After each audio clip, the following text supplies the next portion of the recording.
रोचक कहानियों के लिए हमारे चैनल को सब्सक्राइब करें और बेल आइकन को दबाएं। यमराज और डाकू। एक साधु व डाकू यमराज के लोग पहुँचे। डाकू ने यमराज से दंड मांगा और साधु ने स्वर्ग की सुख सुविधाएं। यमराज ने डाकू को साधु की सेवा करने का दंड दिया। साधु तैयार नहीं हुआ। यम ने साधु से कहा, तुम्हारा तप अभी अधूरा है। मृत्यु के बाद एक साधु और एक डाकू साथ साथ यमराज के दरबार में पहुँचे। यमराज ने अपने बही खाते में देखा और दोनों से कहा, यदि तुम दोनों अपने बारे में कुछ कहना चाहते हो तो कह सकते हो। डाकू अत्यंत विनम्र शब्दों में बोला, महाराज, मैंने जीवन भर पाप कर्म किए हैं। मैं बहुत बड़ा अपराधी हूँ, अतः आपसे जो दंड मेरे लिए तय करेंगे मुझे स्वीकार होगा।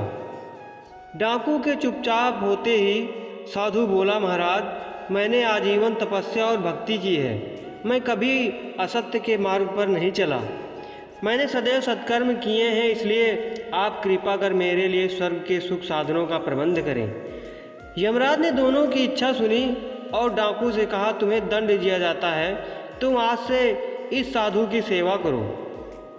डाकू ने सिर झुकाकर आज्ञा स्वीकार कर ली। यमराज की आज्ञा सुनकर साधु ने आपत्ति करते हुए कहा, महाराज, इस पापी के स्पर्श से मैं अपवित्र हो जाऊंगा। मेरी तपस्या तथा भक्ति का पुण्य निरर्थक हो जाएगा। यह सुनकर यमराज क्रोधित हो गए और बोले, निरपराध और भोले व्यक्तियों को लूटने और हत्या करने वाला तो इतना विनम्र हो गया कि तुम्हारी सेवा करने को तैयार है, और एक तुम हो कि वर्षों की तपस्या के बाद भी अहंकार ग्रस्त ही रहे और यह न जान सके कि सब में एक ही आत्मसत्व समाया हुआ है। तुम्हारी तपस्या अधूरी है, अतः आज से तुम इस डाकू की सेवा करो। दोस्तों, आपको ये कहानी कैसी लगी कमेंट करके बताइए। वीडियो अच्छी लगी हो तो लाइक कीजिए, शेयर कीजिए और हमारे चैनल स्पाइसी स्टोरीज़ को सब्सक्राइब करके बेल आइकन को प्रेस कीजिए। धन्यवाद।